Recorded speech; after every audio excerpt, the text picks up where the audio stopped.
Hallelujah, Jesus. All right, so I'm just going to continue the lesson from yesterday.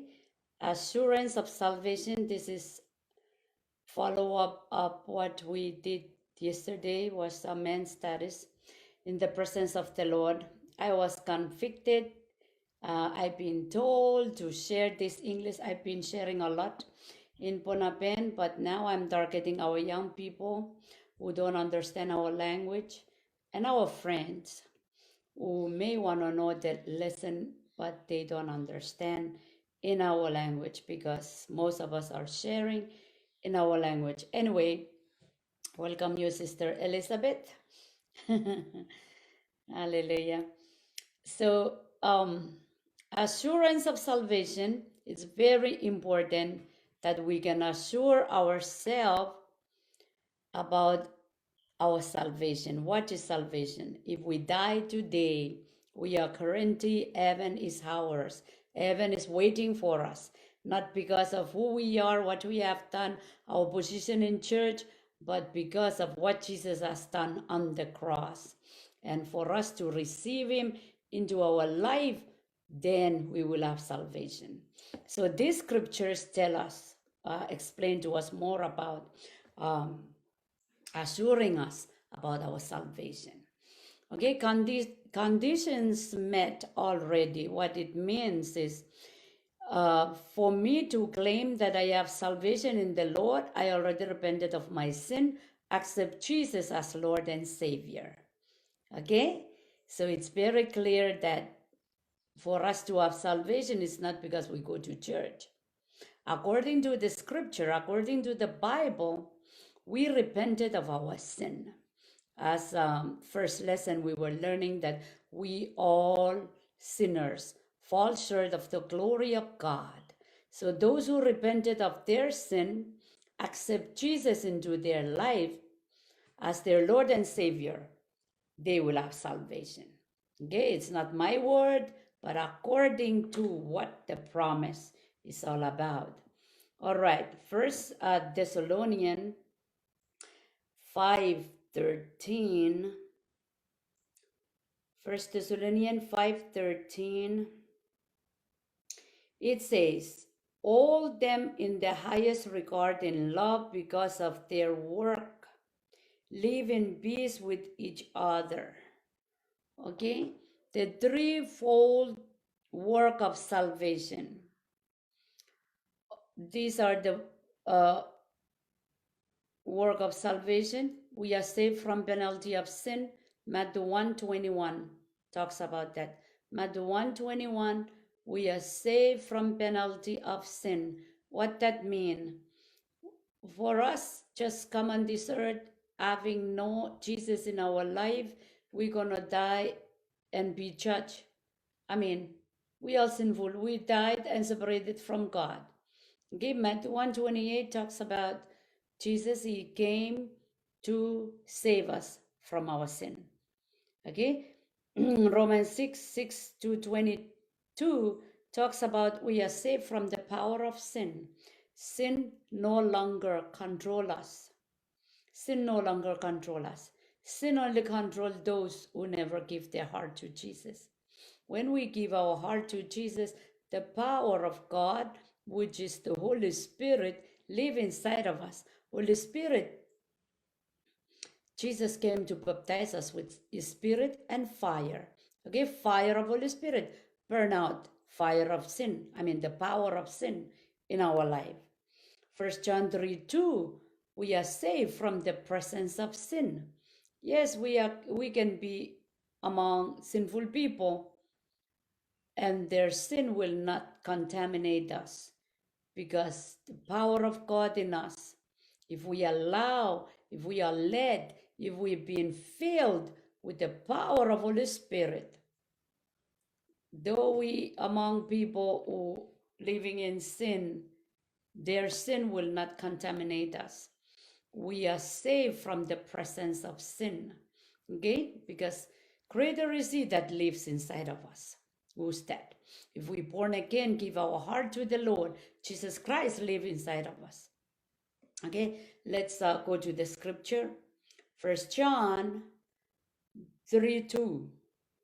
First John 3:2. It says, dear friends, now we are children of God, and we what we will be has not yet been made known. But we know that when Christ appear, we shall be like him, for we shall see him as he is. Okay? Now Christ appeared to us in the spirit. Okay? He will appear to us in the physical. If he allow, if he's willing, he will make us see him now. I believe that. We will see him face to face after we died or when we resurrected. I believe that. But now we see him through spirit. Okay, we see him through spirit. That's why we cannot understand Jesus Christ or even God Almighty unless we give our heart, submit and surrender our heart to the Lordship of Jesus. In exchange, he give us his Holy Spirit. His Holy Spirit come inside, abide with us, and he will reveal to us the secret things about our God. Okay? So he says, but we will know when Christ appears, we shall be like him. It's not talking about for us to go to heaven and then be like Christ. We can be like Christ right here if we surrender our life to him. The power of Holy Spirit controls our life, our sinful life, changing inside out, and then we're reading the word is cleansing us, changing our life. No man can change themselves. No people can change themselves. It is through power of Holy Spirit igniting the word. Okay, the word is alive. The word is spirit. John 6:63. The word is alive, it's active, it's powerful. The word is life and spirit. So if we're not born again, we don't have Holy Spirit. So when we don't have Holy Spirit, we read the word, we don't understand, or it doesn't live there. It has no power to change us. Okay, the word and Holy Spirit go together. And that's why we cannot just be Christian as a church goer and not being born again, because we really miss out power of God, which is the Holy Spirit. Amen. Amen. Amen. I'm just excited talking. I don't know who's listening, but I'm just excited in the word. Result of being born again. Okay, this is very important, because when you don't know the promise of the Lord or what the Lord has done for you, okay, in Hosea even says, my people are perishing for not knowing my word. And that's why word of God is very important. The more we know the word, the more the word is alive and active and taking authority of our circumstance of life. We're becoming victorious as the Lord gave up his life so we can be that. Okay, result of being born again, number 1, John 1:12. John 1:12, it says, yet to all who receive him, to those who believe in his name, he gave them right to become children of God. Okay, once again, result of you being born again, result of you surrendering your heart to Jesus as your Lord and Savior, you become children of God.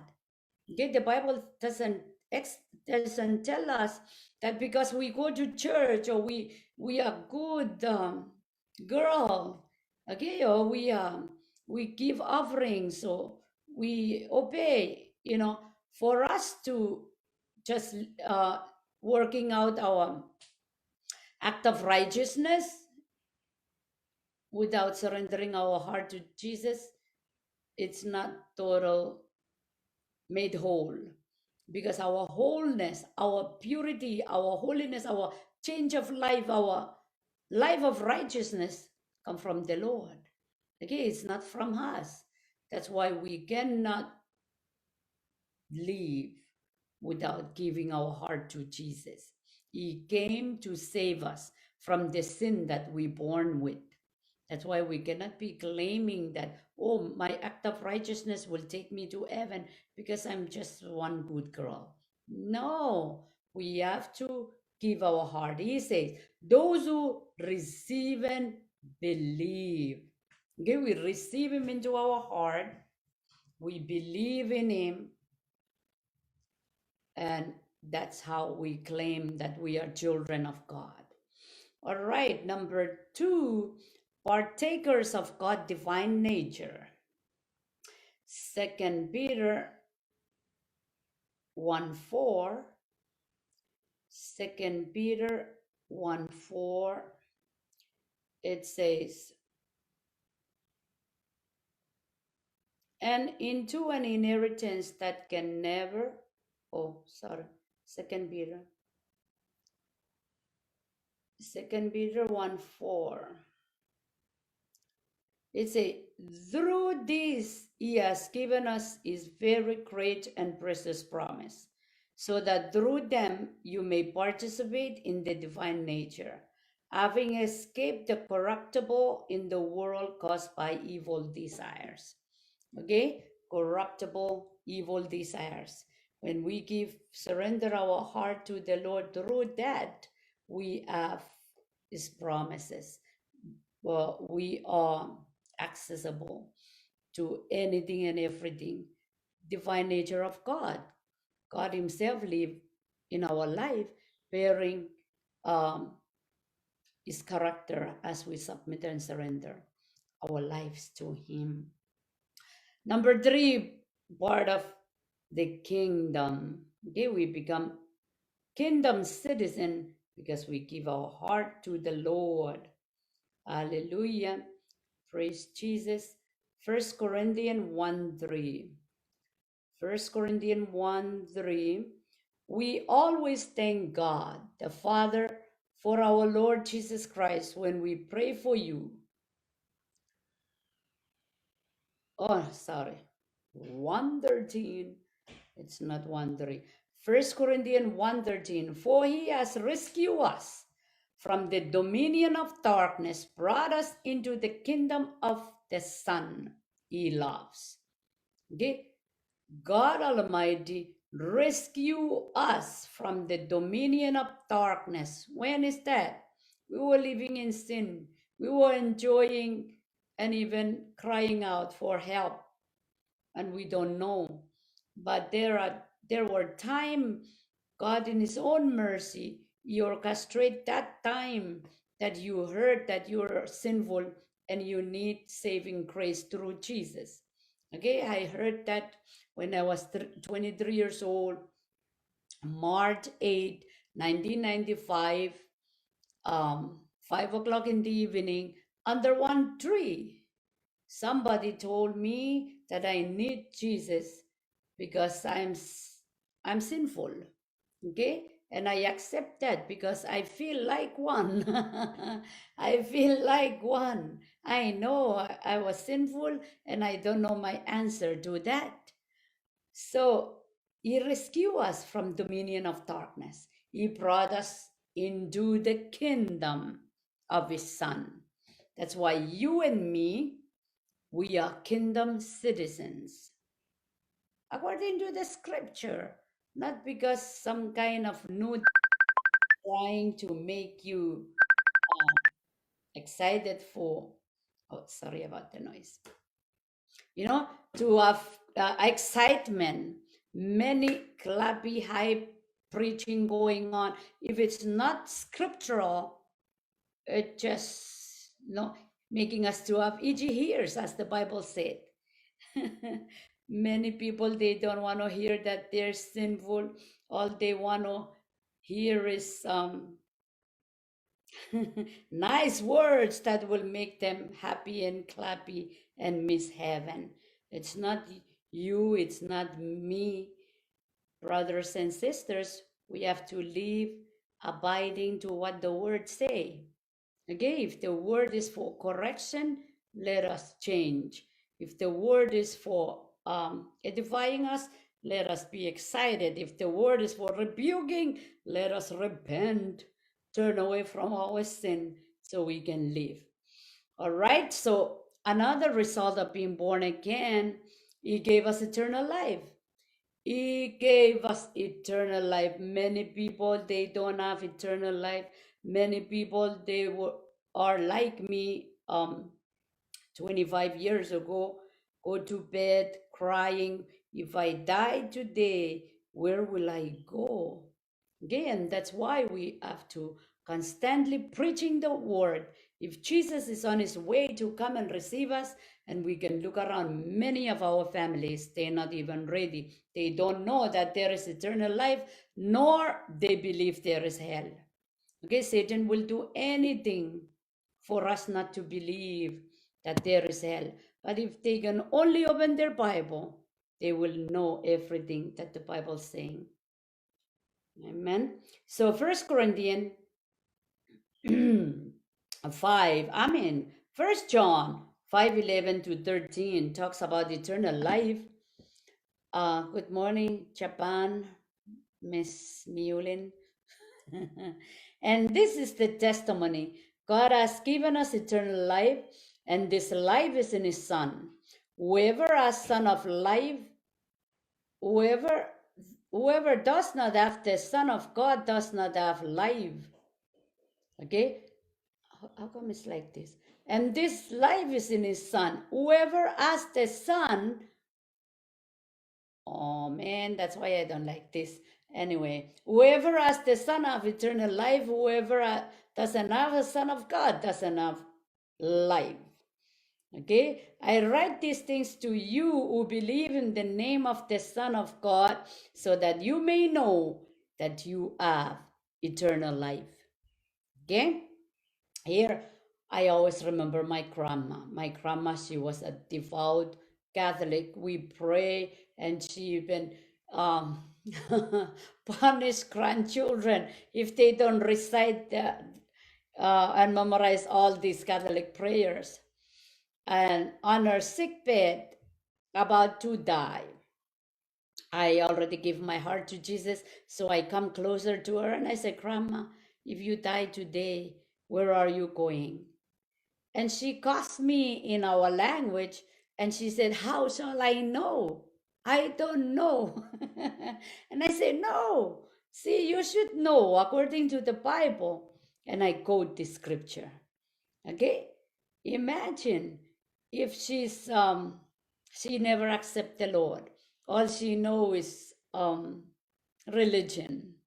Okay, performance, and Jesus still not save her from her sin. Imagine what would be consequence when she died, because it's written here very clear.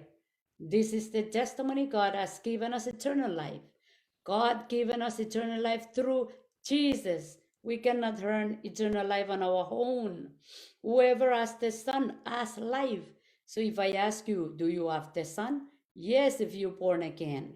Okay, knowing that the Son came doesn't make you have the Son. Have the Son, you allow him come inside of you. Now it's no longer you controlling your life. Okay, the first lesson that I did yesterday. You allow the lordship of Jesus Christ. What the Lord wants is what we do. What the Lord don't want, we forsake. Okay, it is living out God's will that we can claim we're living in obedience and having a rightful relationship with the Lord. We cannot invite him and then living on our own. No, it's not that. Because that's how we reveal to God that yes, we have. In John 14:15, if you love me, you'll obey. Obey what? Obey his commandment. Obey the Bible. Believe in the Bible. Let the Bible be the control of our thoughts, of our life, what we do, what we believe. Let Bible, Word of God, rule our life. Okay, knowing it and without living it, it's different. I always say, oh, don't faith of Satan. Some people have faith of Satan. Faith of Satan, because Satan also believe in the Lord, but he submit? No, he doesn't submit. Okay, so just believing or having few understanding here and there doesn't make us eternal life. Doesn't give us eternal life. Doesn't give us hope according to the scripture. He says, those who have the Son of God have life.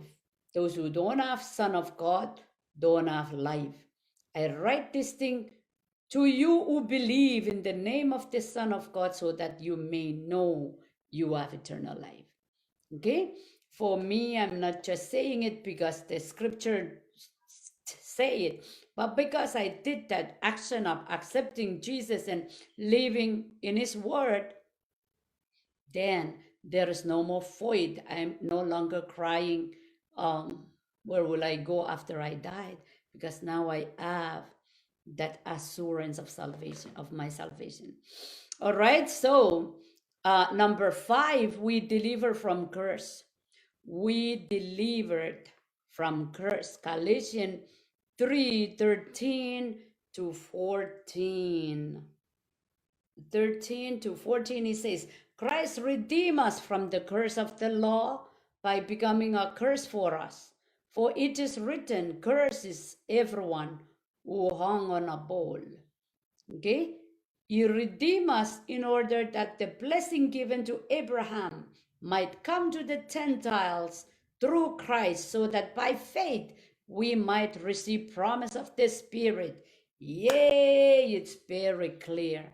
It's very clear, and it will be very clear only to those who believe, those who already take the action of accepting Jesus into our life, because now we have Holy Spirit who will conform to our spirit that we are walking in the right path. Okay, when you have assurance of your salvation, assurance of the word inside of you through the edification of work of Holy Spirit, no way you say I used to say. Anyone can deceive you, anyone can lie to you, and one can talk you out of your faith. Why? Because you founded on the truth. Your faith is founded on the truth. It is God-given faith because you listen to his promises, you listen to his command, you listen to his invitation asking you, open, I come in, I help you. Okay? For sure, literally, he will give you Holy Spirit. And with Holy Spirit inside of you will confirm to your heart that you are walking on the right path. Okay, you are walking on the right path, despite of what people are saying. You know why Christians easily deceive? Because we don't have Holy Spirit, neither be blended in the word.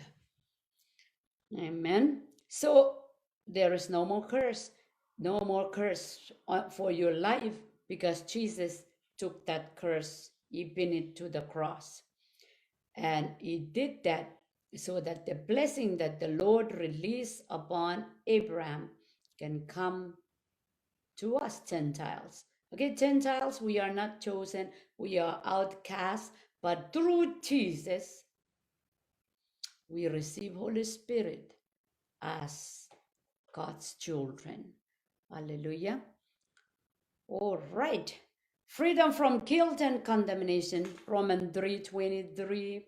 That's the result of being born again, or assuring us that we have salvation. We are delivered from curse. We are free from guilt. Okay, where is that? Romans. Hallelujah. Holy, holy, holy Lord. Thank you, Jesus. Romans 3, 24. Romans 3:24, it says, and all testify freely by his grace through redemption that came by Jesus. Okay, he came to redeem us. He came to set us free from guilt. Okay, guilt and condemnation. Guilt is sorrowful in our spirit because of the wrong we did. Condemnation, yes, we did, and we feel mischievous. There is no happiness inside of us because our spirit condemns us for sin or unrighteousness. But through the Lord, His redemption, power of His grace. When we call upon Him, He heals us. He removed that from us. Okay, He removed that from us. I can testify a little bit. I already accept the Lord, but um, I wasn't total deliver. I accept Jesus. I wasn't total deliver. So sometimes my past life condemn me. And one night I cry out to Jesus. I felt His touch upon me. He removed the guilt. He removed the condemnation. When I'm free the next day, then I can think about God's business. But when I was living in guilt and condemnation, oh, I wasn't even thinking about God's business. There is nothing excitement going on in me. Amen. So there is power. It says here, for all have sinned and fall short of the glory of God, and all are testify and freely by His grace. Okay? All have sinned, and then all can be justified freely by God's grace. Okay, I'm reading Romans 3:23 and 24. He is the answer of all our sin. He is the answer of guilt and condemnation. It will always stay there if we never come to Him. Now that we surrender our heart to Him, guilt and condemnation is no longer ours. He is a God who forgive and forget. So may we live and respond to His character. He forgives and He forgets. And we can just stay in the presence of the Lord so that fire of God, the Spirit will burn out every piece of guilt and condemnation. Okay? That's a joyful life. If I'm a Christian, claiming I'm a Christian, but always have guilt and condemnation, then I need the touch of Lord, because we shouldn't be living in guilt and condemnation. Hallelujah. All right. Next is righteousness. Righteousness. Second Corinthians 5:21. God made Him, who is Him? Jesus, who has no sin, to be sin for us, so that in Him, in Jesus, we might become righteousness of God. Okay, if I ask you, are you a righteous girl? Yes, I am. Okay? Yes, I am. Are you a righteous man? Yes, I am. Okay, we claiming our righteousness upon what the Lord has done for us. God made Him who had no sin to be sin for us, so that we may become righteousness of God. In this work of salvation, you and me didn't contribute nothing. We only receive what the Lord has done for us. Okay, that's why if we don't have faith, that's the greatest sin for me. That's how I think. If I cannot believe on the finished work of Christ on the cross, if I cannot believe all these promises, oh, I don't know. What else can God do? He already demonstrated, He already given, He already spoke. That's why we have to, if we don't believe, many people I share this, they say, oh, I don't believe such. Well, because the God of this world, Satan himself, has blinded you, sir or madam. That's why. That's why James 4:7, humble yourself. Humble yourself before the Lord and resist the enemy. Resist the devil so he can flee away, so that you can believe. Okay? That's a greatest sin. I should say that's a greatest sin. When God already demonstrated His love, He already spoke about who we are in Him. It cost His blood to be shed for you and me. He was wounded, bruised, died, gave up His life, shame, everything.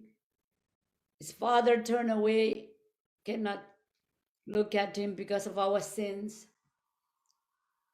He buried, resurrected, gave us the victory, yet reject. Yet we reject. When we don't believe in him or the Bible, we reject God 100%. So hell awaits us. Okay? Us who don't believe. So if you don't believe, you just have clear understanding. It is Satan who make you don't believe. So only through submitting your heart to the Lord, Lord, forgive me for my sin of unbelief. Help me, give me faith. You will see, because you humble yourself, admit your need, God will help you. He will give you your faith so you can believe. Hallelujah. Sekelebelekende. Righteousness. Let's go to the next one. Sealed and marked by Holy Spirit. Sealed and marked by Holy Spirit. Ephesians 1:13. Ephesians 1:13. And you also were included in Christ when you heard the message of truth, the gospel of your salvation. Okay, it says the message of truth, the gospel of your salvation. When you believe, you were marked in him with a seal, the promised Holy Spirit. Promised Holy Spirit, who is the deposit guaranteeing our inheritance until the redemption of those who are God's possession. Whoa, whoa, whoa, whoa. Okay, we are sealed, we are marked by Holy Spirit. For Ephesians 1:13. Because of we heard the message of the truth about our salvation.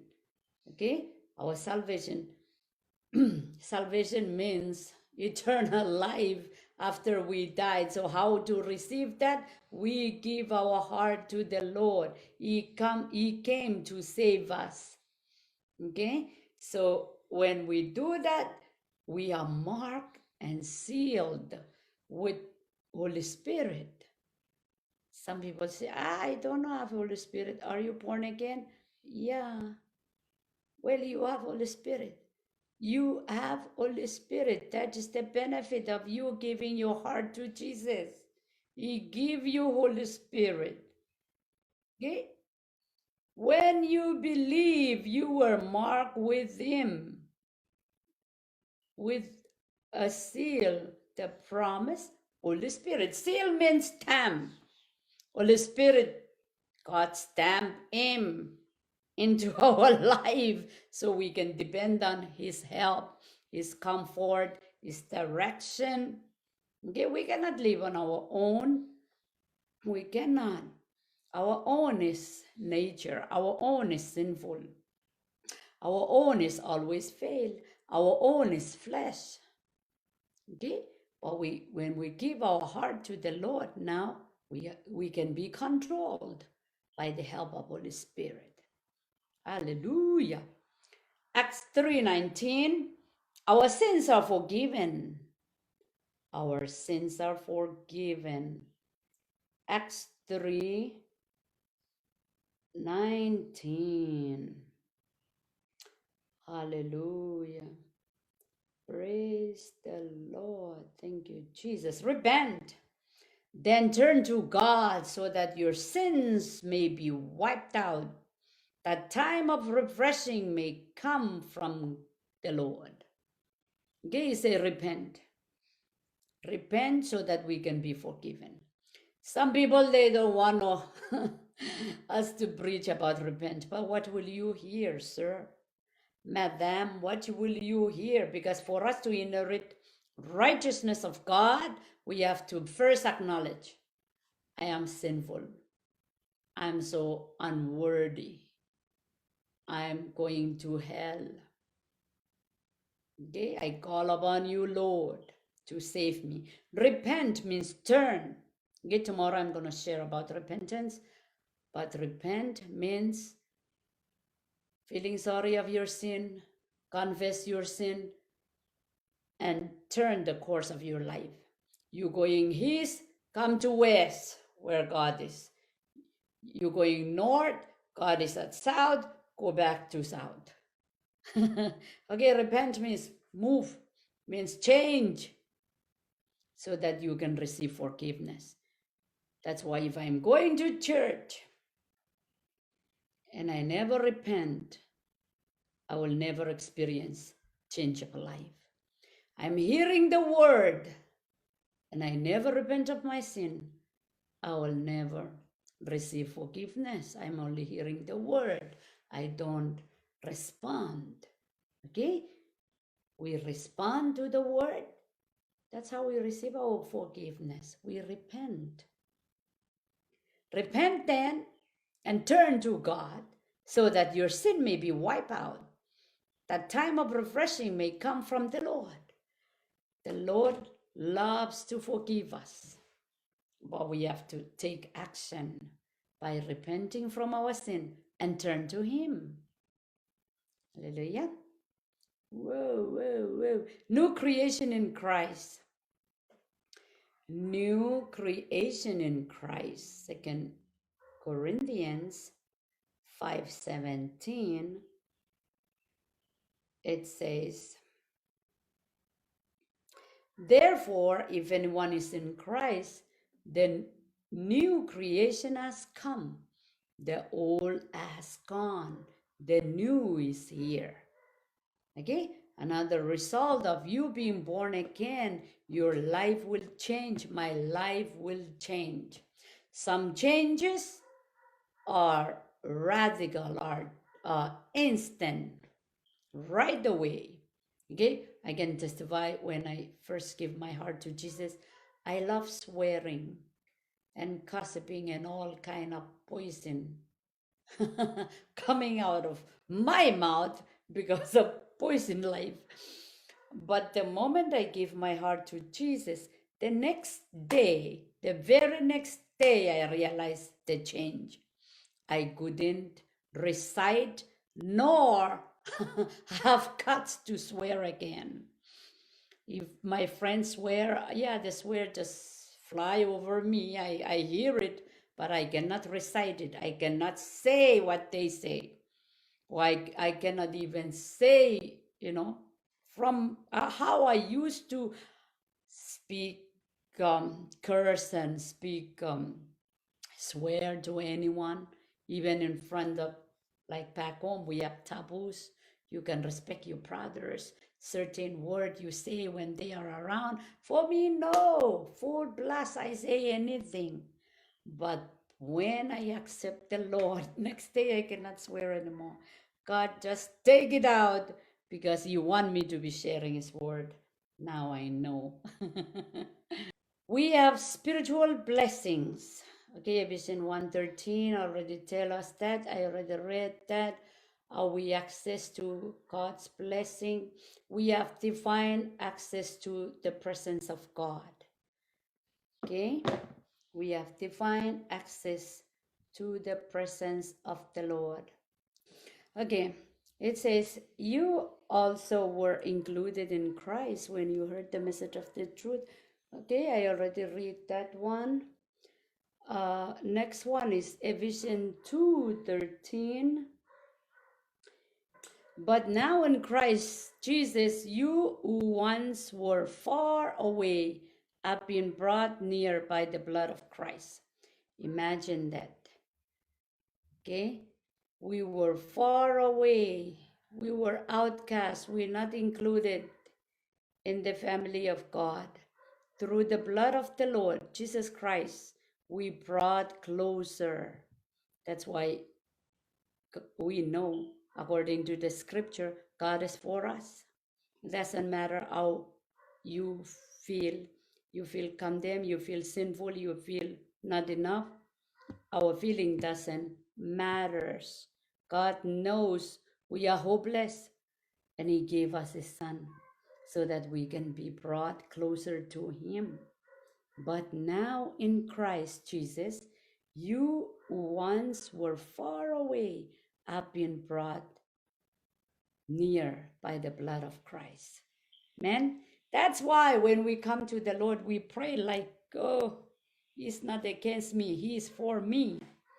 He is mine and I am His. Some people even criticize me. Oh, Jackie, you pray like you're already in heaven.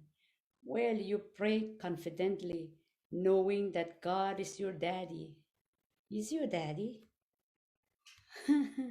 If He gave up His Son to bring you closer, you think He is against you? No. He knows you and me are hopeless. We are sinful. He created us. He loves us. The very air that we are breathing, this air that we are breathing, He gave us. Okay? Hallelujah.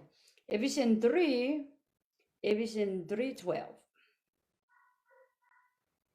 Ephesians 3:12.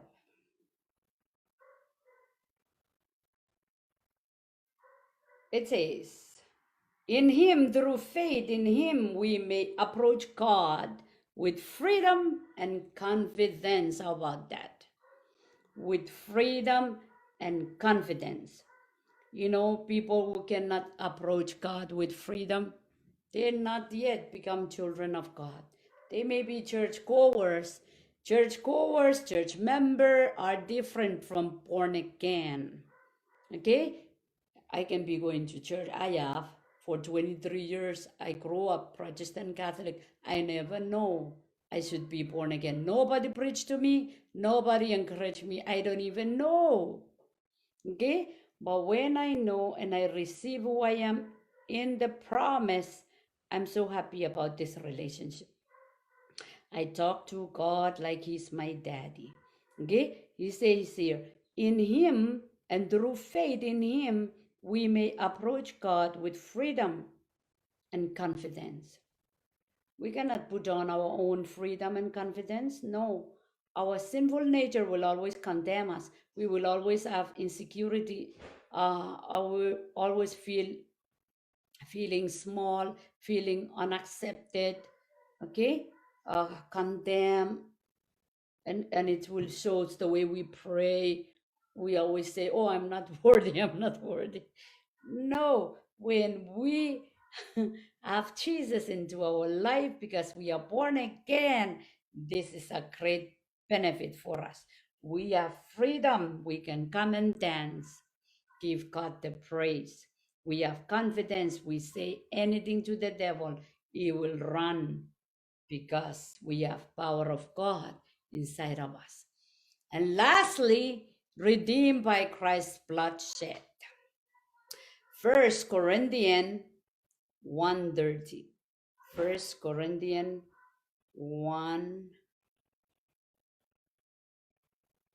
1 Corinthians 1:33.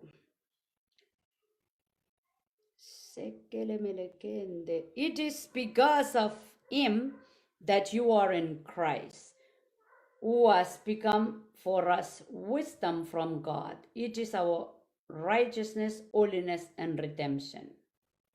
It is because of Him. We are redeemed by Christ's shed blood. We are redeemed by Christ's shed blood. Okay, it is because of Him that you are in Christ Jesus, who has become for us wisdom from God. That is our righteousness, holiness, and redemption. He made us righteous, He made us holy, and He saved us. Okay, redemption means redeeming us, receiving us back. Hallelujah. Yay, praise the Lord, praise the Lord, praise the Lord. That's why if you receive who you are in the Lord, you're one happy Christian. Okay? You understand what the Lord has done for you. You always give thanks. Your life will be full of thanksgiving because you receive who you are. We are saved by grace. We are sinful. Grace means he just forgive us anyway because he loves us. Okay, now that you are a child of God, First John 5:11 to 13, not going to talk about that. I already talked about it. Romans 8:16, inner witness of the Holy Spirit. The Holy Spirit inside of you will guide you, will tell you of what. Okay, Romans, let me read. Romans 8:16. It says, the Spirit Himself testify with our spirit that we are God's children. Yes, the Spirit Himself will testify with our spirit that we are God's children. Our spirit, when it was alone before, we always feel sinful. We always feel void. We always, look down on us. There is no happiness going on. We're not even expecting God nor know Him. But after we give our heart to Jesus, He make the word alive, powerful, and real to us. Okay? The Spirit Himself testifies. Okay, you see when it say Himself, Holy Spirit is the third person of triune God. God the Father, God the Son, God the Holy Spirit. Those who are born again, they have Holy Spirit.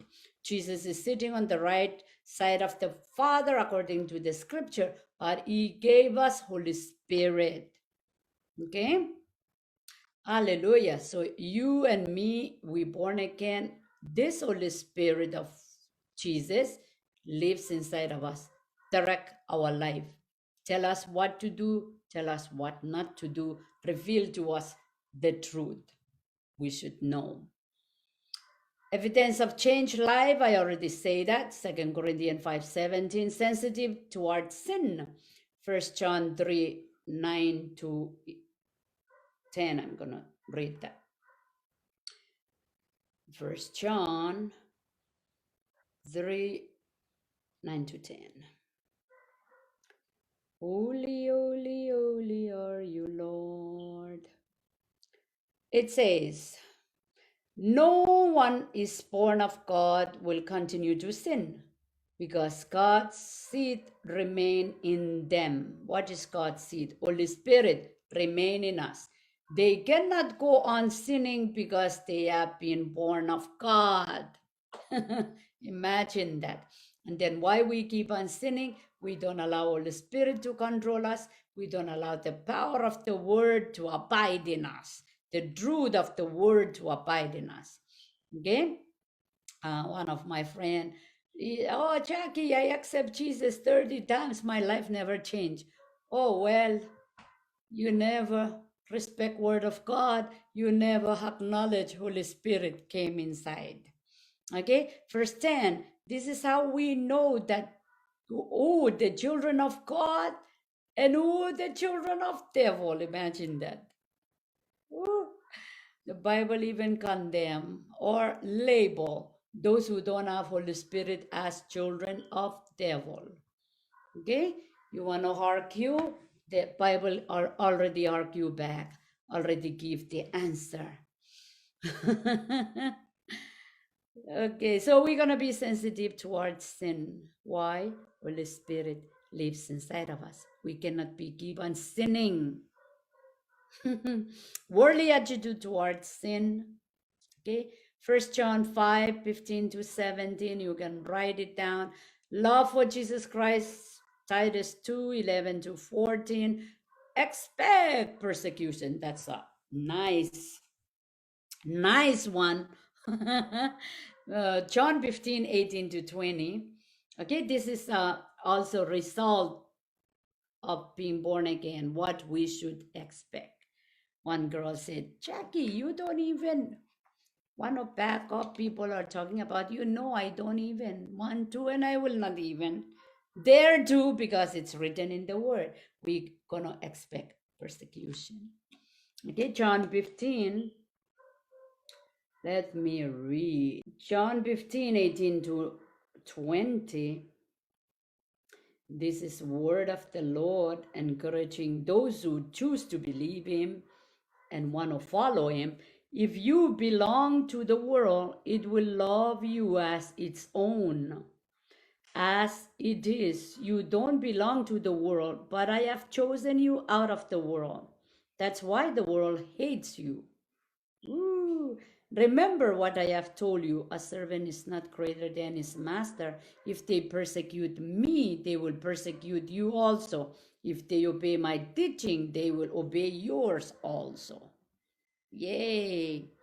Okay, so this morning, mission team, they were texting me, oh, pray for us. People start hating us.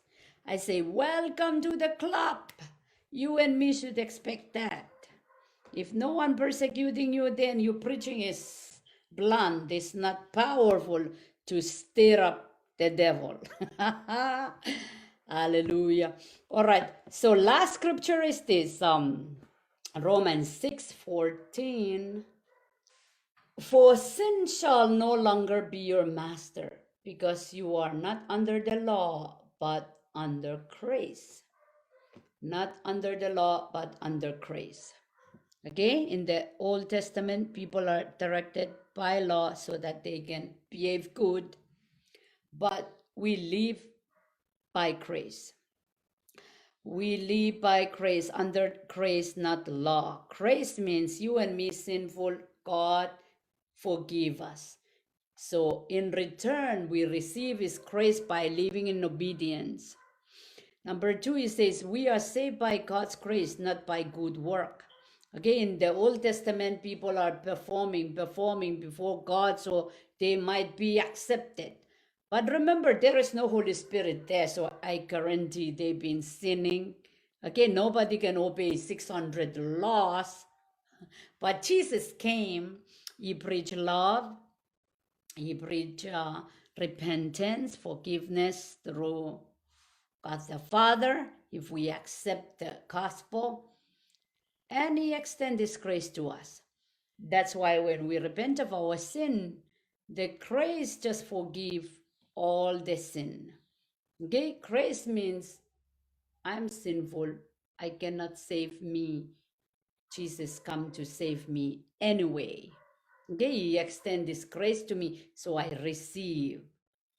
And good work will be as a result of accepting the kindness of the Lord.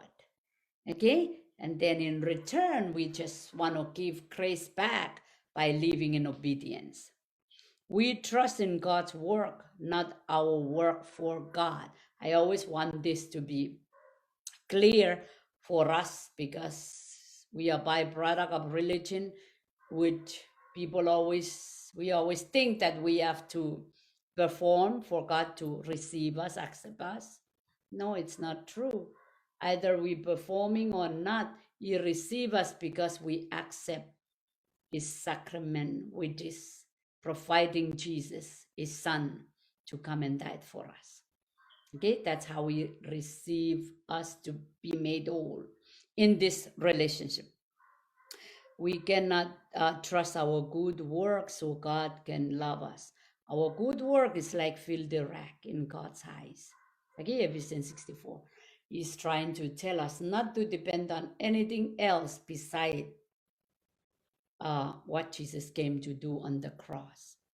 Because men constantly always want to obey law, they fail. There is no Holy Spirit inside to give them the courage, ability, and power to overcome sin. So men constantly failing.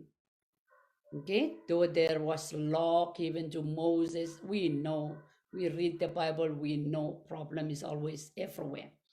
Until Jesus came and gave up his life uh, on our behalf, take all our sin to the cross. Those who receive Jesus, the forgiveness of Christ, the grace of God come to us through the finished work of the cross. So now that we believe in God's work, which is providing Jesus to forgive us, then that grace has power over us and bring us home. We cannot trust our good work. We trust the work of God through Jesus. Hallelujah. This line is very important because still yet many of our families, our people we know, they abiding into law of church or good work or what shall we do, and trying to perform so that they can be accepted. But no, it's not. We failed God. God came to rescue us. That's the meaning of grace. Okay, so what shall we do? We just receive. We just receive by repenting from our sin, accepting Jesus into our life so that Lordship of Jesus can rule and reign and take us home after eternity. I mean, after we died. Hallelujah. Praise the Lord. Hallelujah. Just want to pray. Heavenly Father, thank you, Lord, for your word to us today. You are awesome. You are wonderful. We give you praises, oh God. Though our words are limited, but our life we present to you as a living sacrifice. Thank you, oh Lord. May you be glorified in what we do as we communion and being led by the direction and help of Holy Spirit every day. Thank you for those that are watching or even listening. May you increase our faith and the desire to learn from you. Give you back the glory, the honor, the praise to you and to you alone. In Jesus' mighty name we pray. Amen.